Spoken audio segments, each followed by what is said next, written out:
Oh, totally. Is she listening? I don't know, mate. Hopefully she's further into the pits than what this broadcast goes. Doug Twist on track now. Thanks, Paddy. Really appreciate that. Quick interviews is how we're doing it at the moment because these drivers and navigators got plenty to do today. And Doug Twist, the extreme racing machine, the shovel. He's been digging himself holes all day here today so far, but this looks like a much tidier lap. Brodie Maguire, the pairing from Whakatane. Brodie doing the navigating. Oh, Twisty runs it deep. I tell you what, he was so deep, he nearly brought a plume of dust up on Stewart Island. This is looking like a much better lap. Up the hay diddle diddle she goes.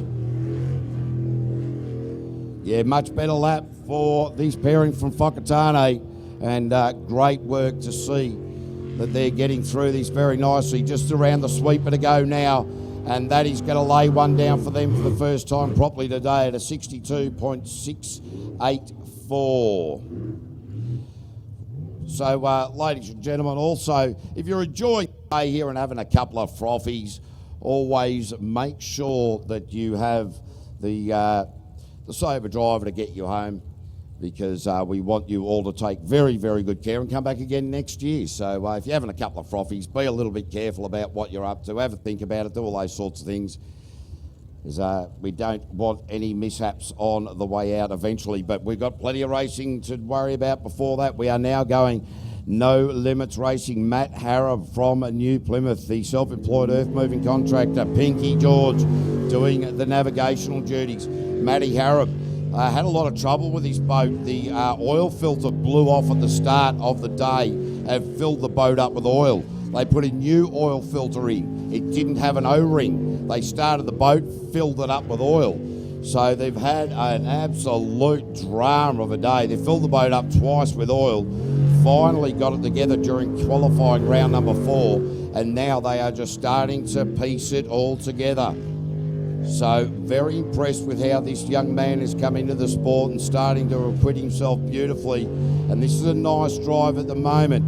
Don't want to put the moz on him. Pinky doing a great job in the navigator's chair. Now down and to the far side of the track, around the sweeper to go. Where he just bought the inside there nice and tight, 51.804. So Matthew Harrop puts one together, and they will be happy with that. As I said, they pumped the boat full of oil twice after oil filter issues. So they are now happy that they have that one sorted out. We now go down to radioactive with Ross Travers and Amanda Kitto. Ross Travers currently number 2 in the world in the Group A category. Amanda Kitto currently 3rd in the world in the unlimited category as a navigator.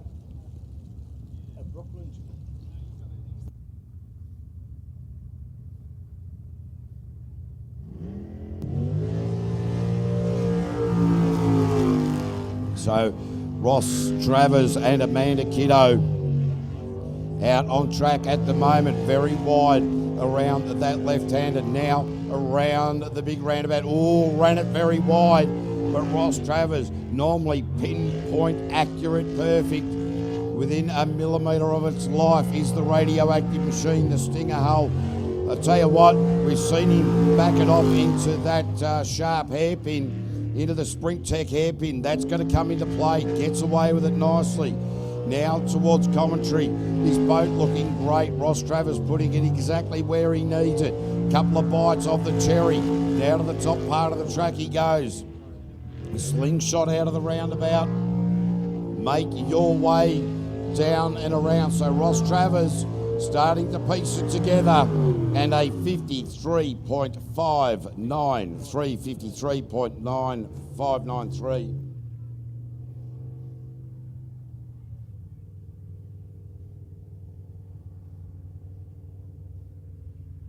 Okay, ladies and gentlemen, Brooklyn Joyce would like her parents near the toilets, near the espresso coffee machine there, please. Brooklyn Brooklyn Joyce's parents, if you could make your way to the coffee machine near the toilets there, we'd certainly appreciate that.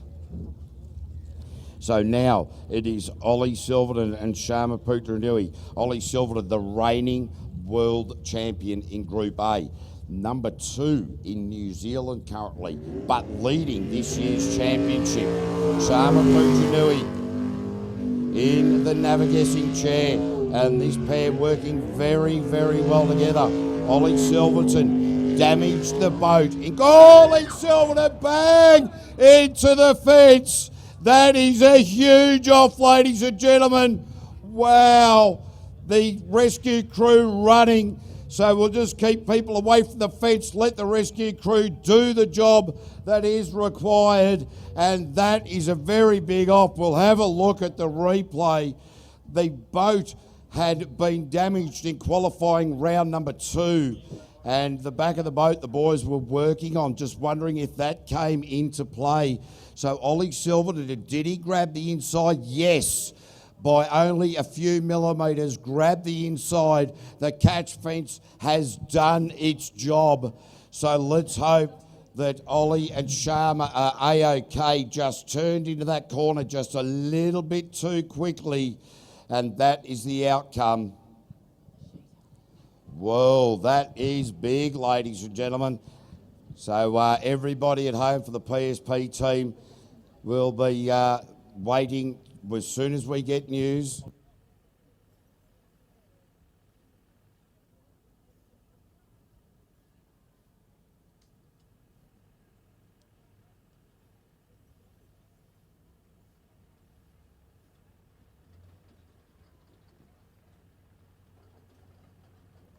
I just can't quite see from the commentary position how things are up there, but certainly a big off there, big impact. The catch fence doing exactly what it's required to do.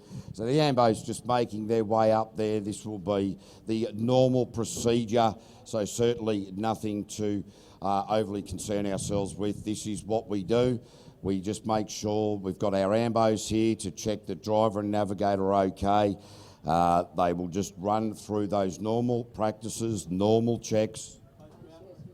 Both are out, ladies and gentlemen. Put your hands together for Ollie Silverton and Sharma Putranui.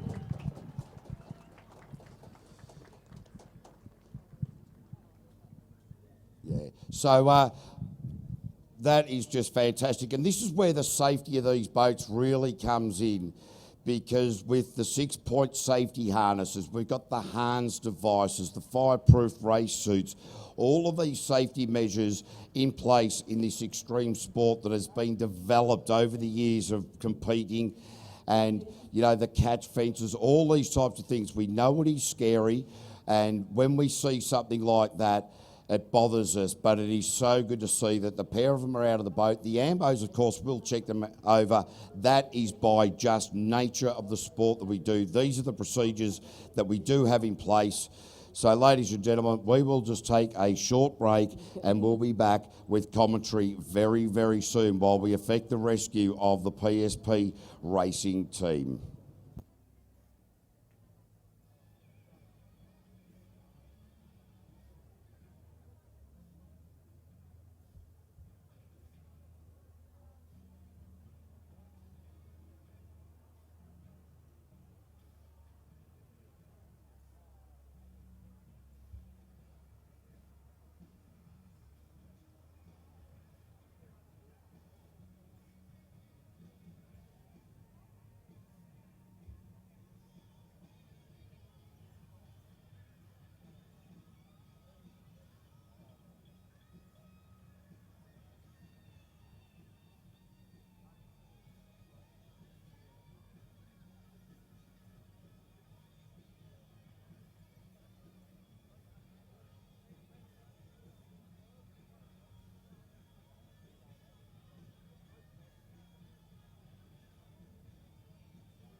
All right, this is Cy and Sarah Gibbon in the Novus Auto Glass machine. And this pairing from North Canterbury finally seem to have these boats sorted out. Wow, so tight around that left hand of the hairpin, around MTW now. Now heading to the far side of the track. And I'll tell you, Cy Gibbon looking a lot more confident. I do believe that Sarah Gibbon a little bit nervous after knowing what happened to her fellow racers there. But they won't be worried about that at the moment. He's all eyes, all concentration, everything just concentrating on what is before them at the moment. And this run looking very tidy thus far for Cy and Sarah Gibbon from Novus Auto Glass. And this is looking tidy. So, qualifying round number 5, the last round of the New Zealand Championship. And finally, they're starting to be able to get this boat to handle the way they want. And that's a great time of the 51.105. 51.105.